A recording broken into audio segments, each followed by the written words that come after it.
창세기 48장 말씀 볼 건데요. 48장 5절에서 20절까지만 보도록 합니다. 48장 5절에서 20절 같이 보고요. 여러분은 48장, 49장을 읽으시면 됩니다. 5절부터 48장 5절부터 같이 읽겠습니다.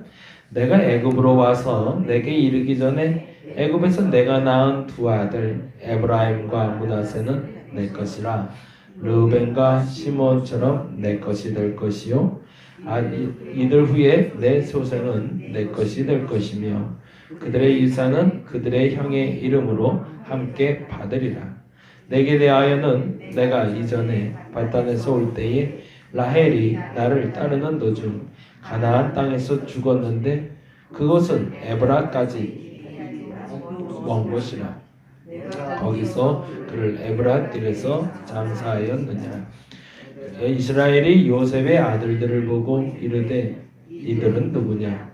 요셉이 그의 아버지에게 아뢰되 이는 하나님이 여기서 내게 주신 아들들이니이다. 아버지가 이르되 그를 데리고 내 앞으로 나아오라. 내가 그들을 축복하리라. 이스라엘의 눈이 나이로 말미암아 어두워서 보지 못하더라. 요셉이 두 아들을 이끌어 아버지 앞으로 나아가니 이스라엘이 그들에게 입맞추고 그들을 안고 요셉에게 이르되 내가 내 얼굴을 보리라고는 생각하지 못하였더니 하나님이 내게 내 자손까지도 보게 하셨도다.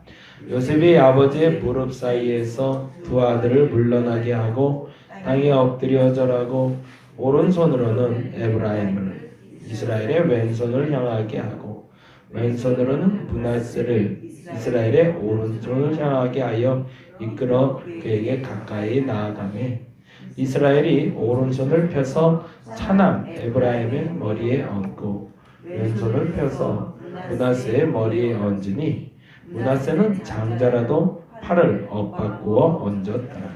그가 축복하여 이르되 내 조부 아브라함과 아버지 이삭이 섬기시던 하나님, 나의 출생으로부터 지금까지 나를 기르신 하나님, 나를 모든 환난에서 건지신 여호와의 사자께서 이 아이들에게 복을 주시오며 이들로 내 이름과 내 조상 아브라함과 이삭의 이름으로 칭하게 하시오며 이들이 세상에서 번식되게 하시기를 원하나이다.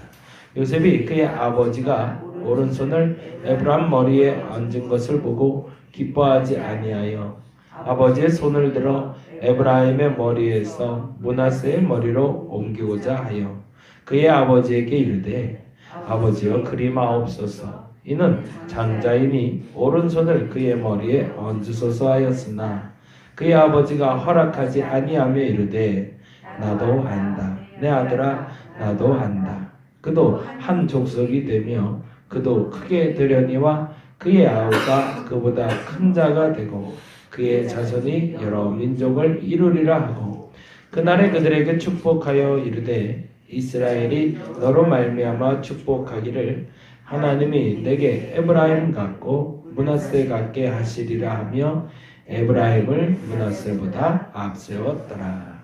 아멘. 창세기 48장과 49장은 비로소 이제 야곱의 죽음을 이야기하고 있고요. 이제 뭐 계속 나오는 이야기지만 선대의 어르신들이 돌아가시기 전에 축복하면서 마무리가 돼요. 근데 그 축복의 힘이 약간 예언적인 힘을 갖게 돼요. 그래서 그 다음 일어날 일에 대해서 우리에게 궁금증을 주기도 하고 그 궁금증을 해결해 주기도 합니다. 야곱과 에브라임과 므낫세의 만남은 사실은 48장에서 시작은 아니었을 거예요. 아마도 이제 애굽에 왔을 때 그에게 자녀가 있음을 미리 알았다는 것을 오늘 기록해 놓은 걸 보면 에브라임이 있고 므낫세가 있다는 걸 야곱이 미리 알았고 그런데 만나자마자 축복하는 것과 내가 연로해서 노쇠해서 가기 전에 하나님의 부름 받기 전에 축복하는 것은 차이가 있었겠죠. 왜냐하면 그냥 축복 기도를 하는 것이 아니라 지금은 유언적인 예언적인 축복을 해야 될 때이기 때문에 그렇습니다. 근데 이때야말로 비로소 야곱이 자기 인생에 대해서 되돌아볼 수 있는 시간이 되고요. 비로소 나의 하나님에 대한 고백이 나오게 됩니다. 어제도 계속 말씀드리고 지난주에도 말씀드렸지만 그게 참 애매하긴 해요. 근데 이거는 정서적으로 어떻게 표현할 수 있는 방법은 없는 것 같아요. 그냥 체감일 것 같은데 체감. 이게 나의 하나님에 대한 고백인가? 아니면 우리 부모님에 대한 고백인가? 내가 그냥 곁다리지만 지금까지 들어왔던 하나님을 말하고 있는지 진짜 나의 하나님인지 여러분 계속 점검 받으셔야 됩니다. 나를 지키시는 하나님이 나의 어머님의 하나님인지 나를 지키시는 하나님이 나의 하나님인지 여러분 구별할 수 있어야 됩니다. 근데 어느 순간까지는요 익숙하게 배어있는 나의 어머님의 하나님을 내가 따르고 있을 때가 종종 있다는 거죠. 근데 그 어느 시점에 내 하나님을 만나는 순간부터 내 인생은 전환되기 시작합니다. 그건 무슨 말이냐면 하나님이 내게 직접 말씀해 주실 거라는 거고요. 그 말씀에 따라서 내게 어떤 일이 일어날지를 분명하게 알려주신다는 거예요. 그리고 거기에 순종하기 시작할 때 내 하나님이 나를 인도하기 시작하십니다. 야곱은 그 삶을 되돌아볼 때 스스로 느끼기에도 남는 게 없는 삶을 산 거예요. 한평생을 살았는데 그리고 논 적이 없어요. 야곱은 굉장히 부지런한 사람이에요. 열심히 있었고요. 근데 그 열심이 잘못된 열심도 물론 있었지만 하나님에 대한 열심이 참 많았던.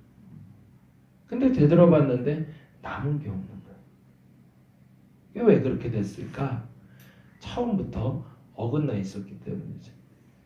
사실은 그 전에 먼저 이 부분부터 먼저 좀 정리하고 갔으면 좋겠는데요. 15절 16절 볼까요? 48장 15절 16절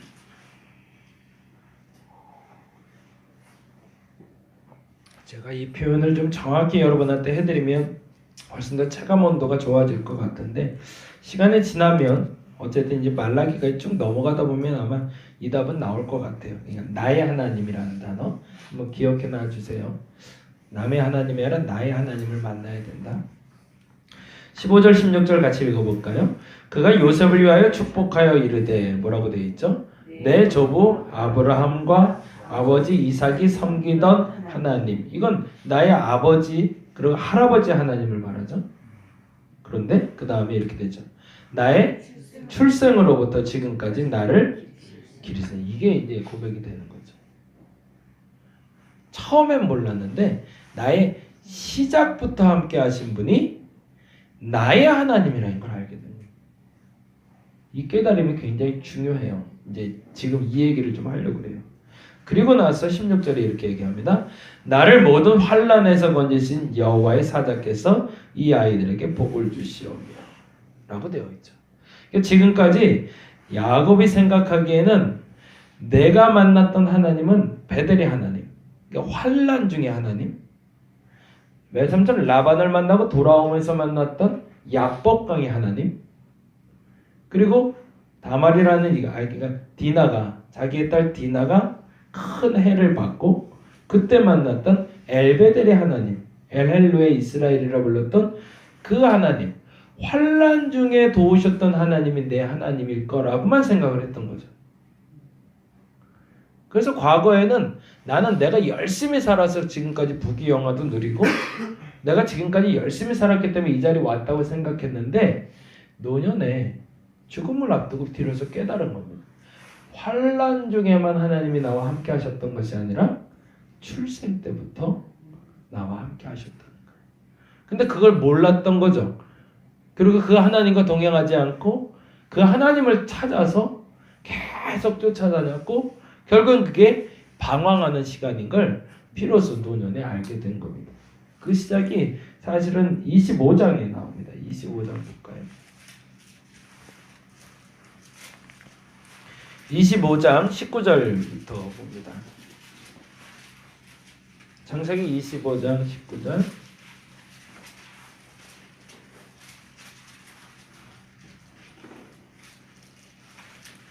네, 한번 볼까요? 29장 25장 19절 같이 읽어보겠습니다. 아브라함의 아들 이삭의 족보는 이러하니라. 아브라함이 이삭을 낳았고 라고 했으면 이제 이삭의 일대기가 시작이 됩니다. 그런데 뭐라고 되어 있죠? 이삭은 40세에 리브가를 맞이하여 아내를 삼았으니 리브가는 밧단 아람의 아람 족속 중 부두엘의 딸이요 아람 족속 중 라반의 누이였더라. 이삭이 그의 아내가 임신하지 못함으로 그를 위하여 여호와께 간구하며 여호와께서 그의 간구를 들으셨으므로 그의 아내 리브가가 임신하였더니 뭐 나중에 할 얘기지만 이삭 같은 사람이 없어요. 아브라함도 처가 많았잖아요. 이삭은 평생 처가 하나예요. 대단한 사람이에요. 그죠? 근데 나중에 이제 뭐 이삭 얘기를 할 일이 있으면 한번 했으면 좋겠는데 하여튼 특별한 사람이에요. 이삭은. 어찌됐든 이는 리브가가 아이를 낳지 못하자 아브라함 때는 하가를 드린 것처럼 다른 첩을 드릴 수 있음에도 불구하고 첩을 드리지 않고 계속 기도를 했던 거죠. 그때 당시 정석은 전혀 다른 사람이었던 거죠. 그런데 이런 일이 벌어집니다. 여호와께서 그의 간구를 들으셨고 리브가가 임신을 했는데 그 다음에 이렇게 나오네요. 22절에 그 아들들이 그의 태 속에서 서로 싸우는지라. 아들들이란 쌍태라는 얘기죠. 그 태 중에 싸우고 있는데 그가 이르되 이럴 경우에는 내가 어찌할꼬. 야, 이게 굉장히 재밌어요. 그렇죠? 이때도 대책을 어디다가 묻고 있는지가 중요하죠. 이삭은 그 다음에 가서 여호와께 묻습니다. 이럴 때 내가 어떻게 해야 되는가? 그리고 여호와께 묻는데 이렇게 얘기하시는 거죠. 23절에 보니까 여호와께서 그에게 이르시되 두 국민이, 그러니까 두 나라가 있다는 얘기입니다. 두 나라가 내 태중에 있구나. 두 민족이 내 복중에서 나누이리라. 이 족속이 저 족속보다 강하고 그 다음에 뭐라고 되어 있죠? 큰 자가 어린 자를 섬기리라 하셨더라 라고 되어 있습니다. 시작은 어떻게 된 거죠? 쌍태인데 큰 애도 작은 애도 비교할 수만큼 똑같은 쌍둥이로 나오지만 똑같아 보여도 시작이 다르다. 시작이 누구랑인 거죠? 야곱이 에서보다 앞설 것이다.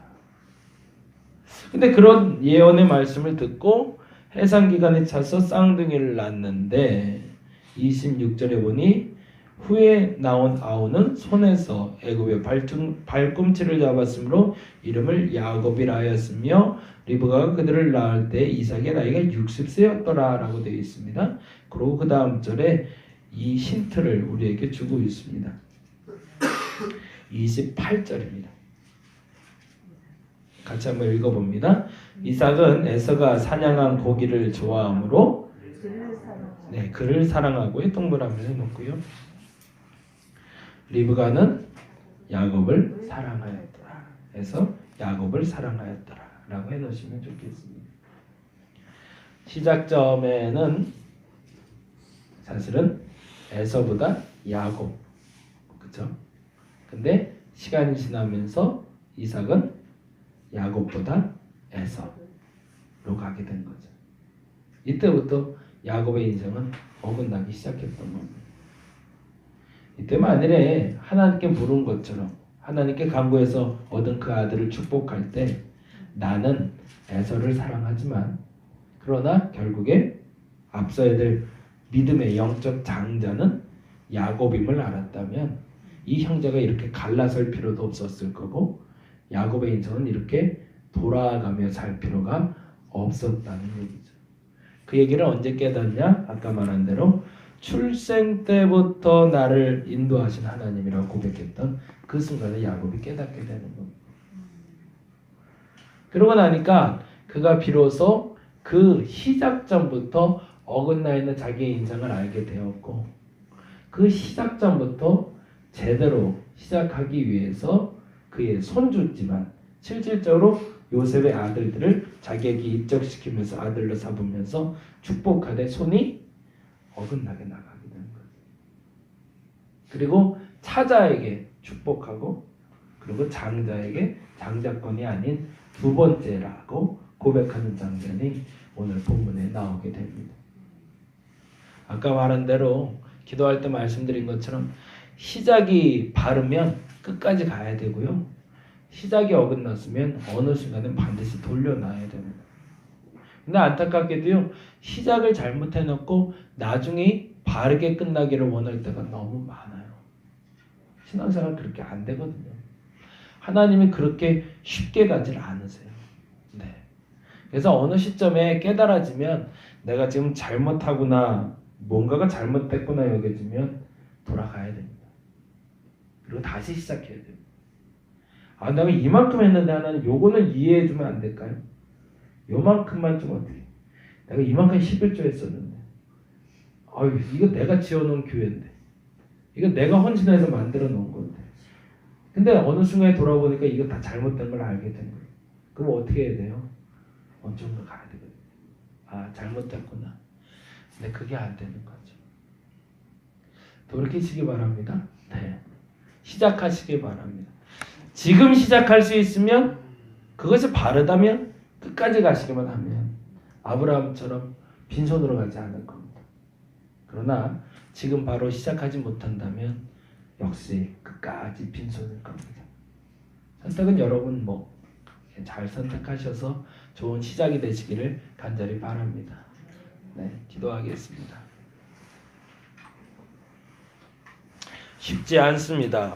어긋나 있는 것을 바로잡고 간다는 것은 그동안 내가 누렸던 것들을 내려놔야 되기 때문에 그렇습니다. 남의 일이라 쉽게 얘기할 수도 있겠지만 지금까지 열심 내고 쌓아왔던 모든 것들이 말짱 도루묵이라는 걸 알고 내려내야 될 그 심정 오죽하겠습니까? 그런데 하나님 내려놔야 됩니다. 잘못된 건데 그 잘못된 시작을 보고 이렇게 저렇게 봉합해 보려고 하면 이쪽에서 터지고 저쪽에서 터지고 결국엔 이것도 저것도 아니게 시간만 버리고 다 버리게 됩니다. 시작이 바르게 되게 하여 주옵소서. 그리고 만일에 바르게 시작했다면 하나님 이 자리를 놓치지 말게 하여 주시옵소서. 시작이 바른데도 중간에 멈춰버려서 또 문제가 되는 이들도 있습니다. 그러지 말게 하여 주옵시고 시작이 바르다면 끝까지 갈 수 있는 믿음을, 그러나 어긋난 시작이라면 바르게 시작할 수 있는 결단을 오늘 이 시간 허락하여 주시옵소서. 이 시간에 기도 시간이 그 시간이 되길 원합니다. 이 추위를 이기고 나온 저들의 마음을 녹여주옵시고 바른 시작을 열 수 있는 한 날 되게 하여 주시옵소서. 감사합니다. 고마우신 예수님 이름으로 기도드렸습니다. 다 같이 기도하고 돌아가도록 하겠습니다.